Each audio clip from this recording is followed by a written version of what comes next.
கள்ளக்குறிச்சி கருணாபுரம் பகுதியில் விஷச்சாராயம் அருந்தி உயிரிழந்தவர்களின் இல்லங்களுக்கு சென்ற மாவட்ட ஆட்சியர் குடும்பத்தினரை நேரில் சந்தித்து ஆறுதல் கூறி வருகிறார்.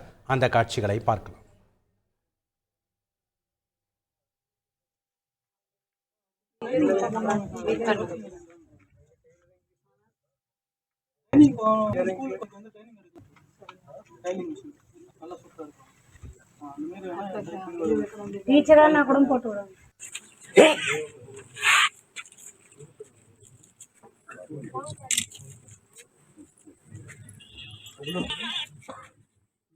கூடுதல் தகவலை செய்தியாளர் அரவிந்தன் வழங்க கேட்கலாம். வணக்கம் அரவிந்தன், தற்போது மாவட்ட ஆட்சியர் அந்த இல்லத்தில் இருக்கக்கூடிய உறுப்பினர்களை நேரில் சந்தித்து ஆறுதல் கூறி வரக்கூடிய காட்சிகளையும் நிவாரண தொகையை வழங்கக்கூடிய காட்சிகளையும் நம்ம பார்க்கிறோம்.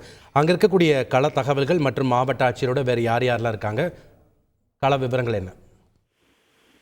கள்ளக்குறிச்சியில் கள்ளச்சாராயம் குறித்து உயிரிழந்த குடும்பத்திற்கு 10 லட்சம் நிதி வழங்க முதலமைச்சர் உத்தரவிட்டார். அதில் ஏற்கனவே அமைச்சர் உதயநிதி கலந்து கொண்டு 28க்கும் மேற்பட்டோருக்கு வழங்கினார். தற்போது வழங்கப்படாத மிச்சமுள்ளவர்களுக்கு மாவட்ட ஆட்சியர் திரு பிரசாந்த் அவர்களை நேரில் சென்று வழங்கினார். குறிப்பாக கள்ளக்குறிச்சி ஊராட்சி ஒன்றியத்துக்கு பார்த்தனால் மாடூர் மற்றும் வேச்சோள கிராமங்களில் உயிரிழந்த குடும்பங்களுக்கு அந்த நிதியை வழங்கிய விட்டு குடும்பத்தினர் மாவட்டத்தில் நேரில் சந்தித்து ஆறுதலும் கூறினார். பின்னர் பார்த்தீங்கன்னால் உயிரிழந்தவர்களின் குடும்ப உறுப்பினர்களின் படிப்பு, தொழில், வீடு உள்ளிட்ட பல்வேறு அடிப்படை வசதிகள் குறித்தும் அவர் கேட்டறிந்தார். மேலும் உயிரிழந்த குழந்தைகளுக்கு தமிழக அரசின் உத்தரவுப்படி நிரந்தர வைப்பு தொகை வழங்கும் வகையில் கணக்கெடுப்பு பணியும் தொடர்ந்து விரிவாக நடைபெற்று வருவதாகவும் குடும்பத்தினரிடம் தெரிவித்தார்.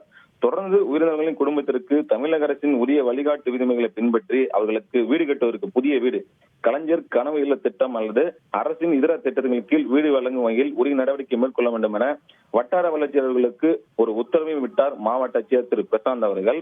தொடர்ந்து அவருடன் பார்த்தீங்கன்னால் இந்த கள்ளக்குறிச்சி மற்றும் தியாகதுரம் இந்த 2 ஊராட்சிகளை ஒட்டி வருவதால் அந்த வட்டார வளர்ச்சி அலுவலர்கள் என்று சொல்லக்கூடிய செல்வ கணேஷ், ரங்கராஜ் மற்றும் உள்ளிட்ட அரசு அதிகாரிகள் பலர் உடனிருந்தனர். மாவட்டத்தில் நேரில் சென்று அவர்களிடம் ஆறுதல் கூறிய சம்பவத்தை காட்சிதான் தற்போது நாம் பார்த்து வருகிறோம். நன்றி அரவிந்தன், உங்களுடைய கள தகவல்களுக்கு. செய்திகளை உடனுக்குடன் தெரிந்து கொள்ள உடனே சப்ஸ்கிரைப் பண்ணுங்க.